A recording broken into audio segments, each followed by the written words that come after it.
The man on the road had a price on his head, and he had stopped at her gate on the hottest afternoon of August because the gate was the first gate he had come to since dawn that had a woman at it alone.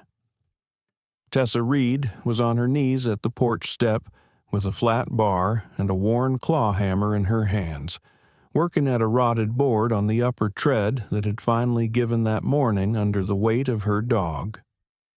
The dog was a small brown terrier and was on the porch beside her chewing at a piece of the splintered board the way a dog chews at a thing it has decided is its work. She did not look up when she heard the horse stop at the gate. "You taking on hands? I am not. You hiring out a day's work." She set the flat bar down. She looked up. Before we continue, if stories like this mean something to you, hit subscribe and tell us in the comments where you're watching from. We love seeing how far these stories travel. The man at the gate was tall and lean and about 34. He sat a dust-colored mare with the easy seat of a man who had been on a horse since before he could walk. A faded gray work shirt with the sleeves rolled past the elbows, dark trousers worn at the knee, a flat-brimmed black hat pulled low against the sun, a small canvas roll behind the saddle, a worn leather rifle scabbard at his right knee with the stock of a rifle out of it, a gun belt with a single holster set low on his left hip. His face was the gray pink of a man who had been riding in hard sun without enough to drink. His eyes were the kind of pale gray that did not give a thing away. There was a small fresh cut along his jaw and a thin line of dried blood at his collar. He did not push the gate. He sat the mare at it with his hands resting on the saddle horn. Tessa Reed was 29 that summer, the widow of a wagon master who had been killed by a kicked horse 3 years before, the only person on the small homestead at the edge of the South Road. She was lean and sun-darkened, her dark hair pinned back simply with one strand loose at her temple. Her sleeves rolled past the elbow, a faded pale blue work dress with a worn cream apron, her chapped hands streaked with sawdust from the porch board. She had been alone on the place for 3 years and had stopped being afraid of men at her gate the second year, because she had learned the second year that the men she had been afraid of were the ones who did not bother to come to the gate. "You came up the South Road," she said. "I did. You did not pass through town." "I did not." He did not explain. She did not ask. The cut along his jaw had clotted hours before. The flat-brimmed hat sat lower than a man wore a hat to keep the sun off. The mare had been ridden harder than a man rode a hired horse. "What would a day's work be worth?" he said. "The porch step," she said. "The board there is the start of it. The whole tread needs taking up and laying down fresh. The rail on the south end is rotten. I would need a hand for the whole afternoon and into the evening. I have not got coin to spare. I can give you supper and a place in the barn for one night and a sack of cornbread and dried beef for the road in the morning. That is what a day's work is worth at this gate. That suits." He swung down from the mare. He led her around the side of the house to the corral without being told. The way a man leads a horse when he's been at strange places enough to know that asking where the corral is wastes a minute that could be used to get the saddle off. He took the saddle off in the shade of the cottonwood that hung over the corral. He took the rifle out of the scabbard and laid it across the top rail of the corral with the stock toward him. He left the gun belt on. Tessa Reed watched him do all of it from the porch step. She had not stood up from her knees yet. The dog had stopped chewing the board. The dog was sitting at the edge of the porch, looking at the man at the corral with the still attention of a small dog deciding whether to bark. "The dog does not bark," the man said. He had come back around to the porch with the canvas roll over his shoulder. "She has not had cause to bark in 3 years. What is her name? Tess. The man's mouth did not move, but his eyes did. He looked at her once. Tessa, she said. The dog is named for me. Her name is Tess. My husband named her 3 weeks before he was killed. He thought he was being funny. I kept the dog. The man nodded once. What's your name, mister? He thought about it for the space of one breath. He did not lie. He did not give the whole truth either. Jude. That all of it. It is a part of it I would have you call me. Tessa Reed looked at him. She looked at the flat-brimmed hat, and the cut at his jaw, and the gun belt, and the way the mare in the corral had her head down between her knees, and she did not need a man at her gate to spell out for her what she had already worked out in the time it had taken him to swing down from the saddle. I am not asking you to tell me, she said. He nodded. The tools are in the shed at the south side. There is good pine in the lean-to. The saw is on the wall above the bench. There is a tin of nails on the shelf. The water is at the pump at the back. The dog will follow you. She follows whoever is doing the work. That suits. He went to the shed. He came back with a measure, the saw, a flat hand plane, a tin of nails, and 4 good lengths of pine. He set them down at the porch step. He took his hat off and laid it on the corner of the porch rail. He took a tin cup from the strap of the canvas roll and dipped it in the wood bucket at the porch corner that Tessa had carried up from the pump that morning, and he drank a cup of water at one slow swallow, and he set the cup down on the rail beside the hat. He looked at the rotted board on the upper tread. He went to work.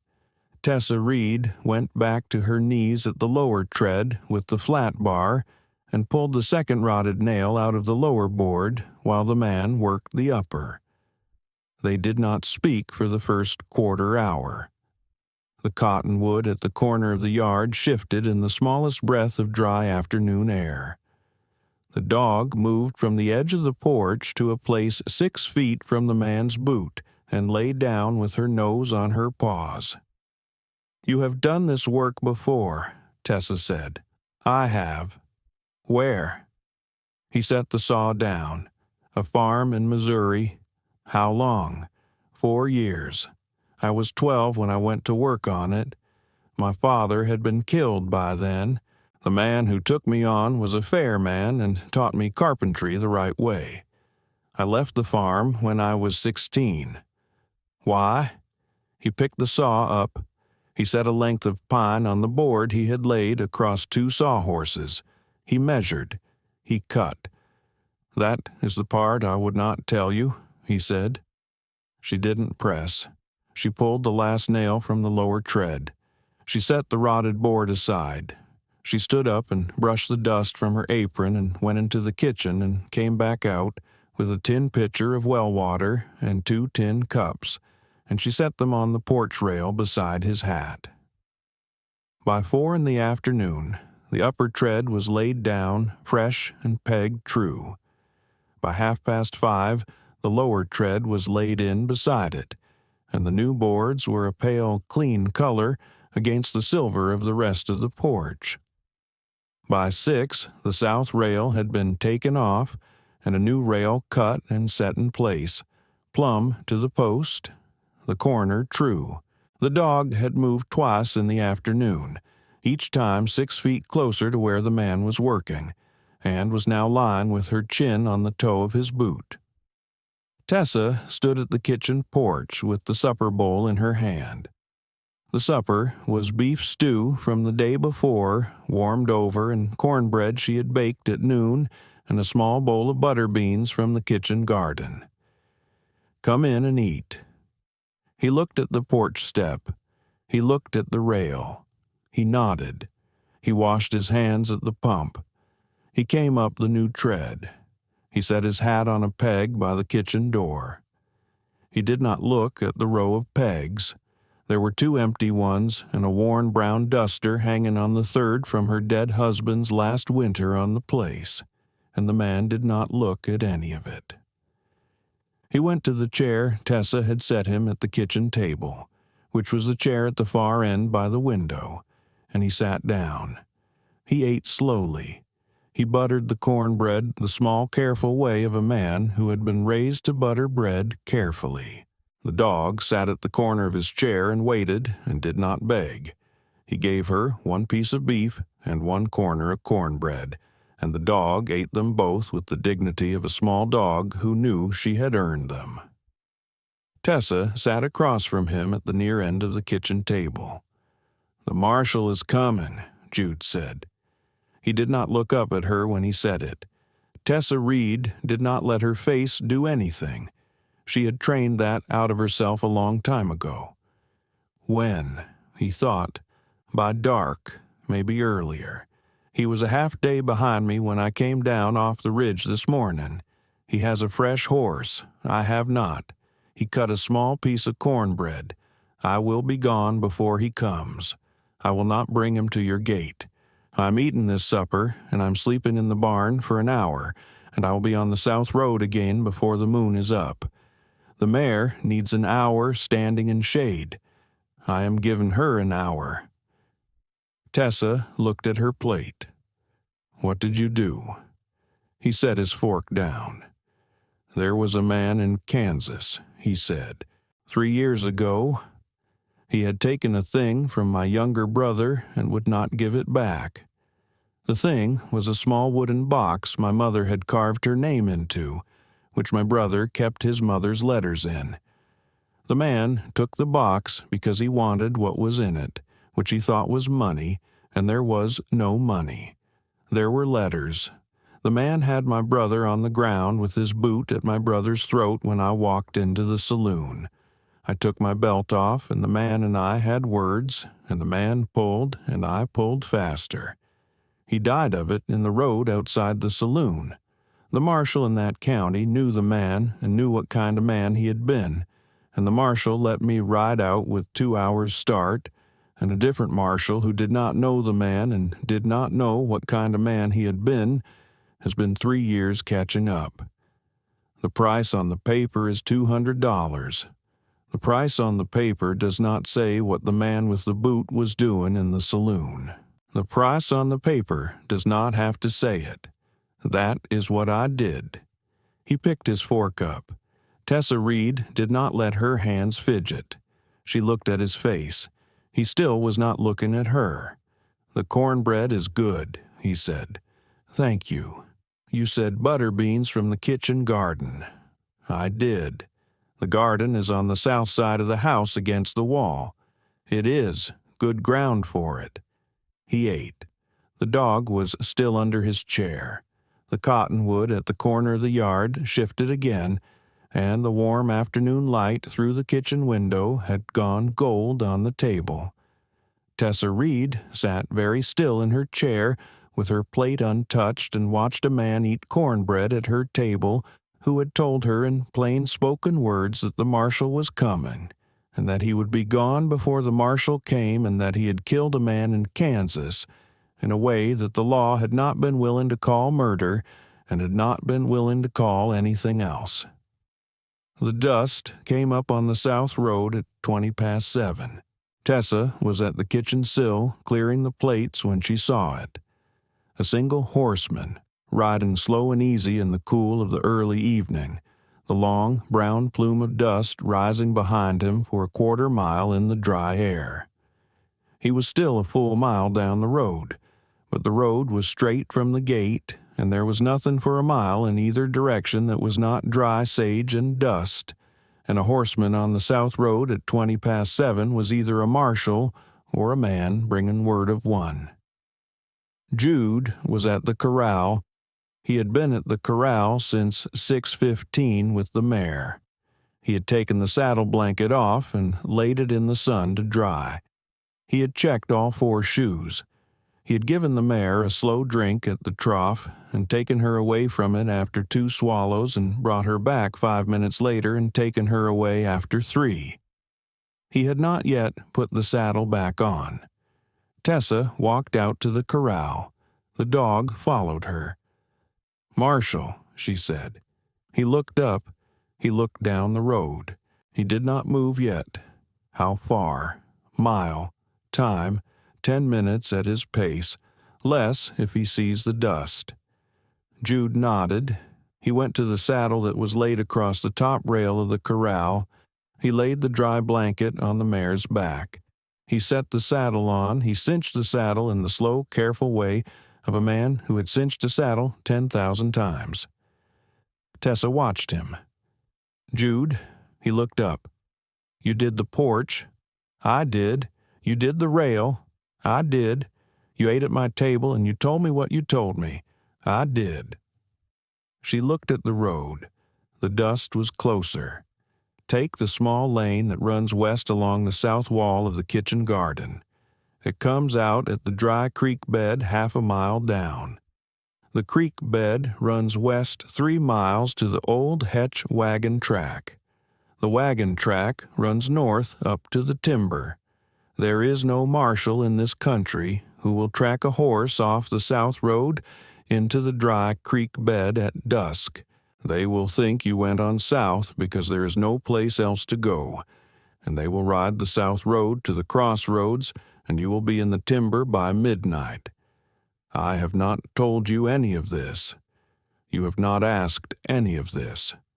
You will not say where you came from when I am asked. I will not say I have seen you.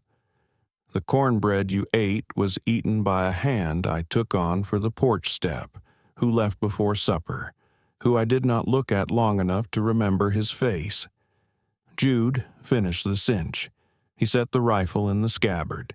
He turned and looked at her. I have not asked you to do this. You have not. I will not be back on this road. You will not. He put his hand on the mare's neck. The mare blew out once and was steady. He looked at the dog. The dog looked back at him. I am sorry about the porch step. Why? It will not get done past the rail. There is a board on the lower tread on the east side that wants taken up next. I will get it done. He nodded. The corner of his mouth moved the smallest amount. He swung up into the saddle. He looked down at her once from the mare. He did not say goodbye, because saying goodbye would have made her say goodbye back, and they had both done enough for one another in the afternoon that neither of them owed the other a goodbye on top of it. He turned the mare to the small lane along the south wall of the kitchen garden. He rode out at a walk. He did not raise dust because the lane was packed harder than the road. The dog watched him to the corner of the lane and then sat down and did not follow. The marshal came to the gate 12 minutes later. He was a man of about 48, lean, gray under his hat, a clean, dark vest over a faded blue work shirt, a worn star on the vest, a tin cup hanging from the strap of his canvas roll the way every man's tin cup hung from the strap of his canvas roll in that country. He took his hat off at the gate. He was the kind of marshal who took his hat off at a gate. Ma'am, Marshal. I am Marshal Brunt out of the next county. I am looking for a man on a dust-colored mare, about 34, black flat-brim hat, faded gray shirt, single holster, left hip, cut on his jaw. He came down the south road this morning. I am 4 hours behind him. Tessa Reed leaned on the gate. She did not let her face do anything. I had a hand here this afternoon, Marshal. The marshal's eyes narrowed. When? He came up the south road at 1. He took the porch step and the south rail of the porch, and he was gone before supper. He took his pay and a sack of cornbread and dried beef, and he rode out down the south road again before 5. The man you are describing sounds like the man I had. The marshal looked at the porch step. That the work. That is the work. Good work. Better work than I have ever had for a sack of cornbread. The marshal's mouth did not move. He rode south, ma'am. He rode south, Marshal. The marshal stood at her gate a moment longer. He looked at the dog. The dog looked at him. The dog did not bark. The marshal looked at the corral. The corral was empty. The marshal looked at the lane along the south wall of the kitchen garden. He looked at it for a long moment. Then he looked back at Tessa. "Ma'am, if I find I've been told a thing that is not so, I will come back." "Marshal Brunt," she said, "I have told you what I have told you. If you come back, you will come back. The porch step is the porch step, and it is not going anywhere." The marshal put his hat on. He swung up. He rode out down the south road at a long, easy trot in the cool of the evening. The dust rose behind him for a quarter-mile. Tessa Reed stood at her gate and watched until the dust was gone. She did not let her face do anything. She had trained that out of herself a long time ago. The dog sat beside her on the porch step that the man had laid down fresh that afternoon. The cottonwood at the corner of the yard shifted in a breath of evening air. The lane along the south wall of the kitchen garden was empty. The board on the lower tread on the east side that wanted taken up next was where he had said it was. Tessa took it up the following morning at first gray light, and she cut the new board from the pine he had left in the lean-to, and she laid it in beside the boards he had laid the day before, and the new board was the same pale, clean color as his, because she had been a wagon master's wife for 7 years, and she had laid a board straight before, and she had not let herself forget. He did not come back through that country. She did not look for him to.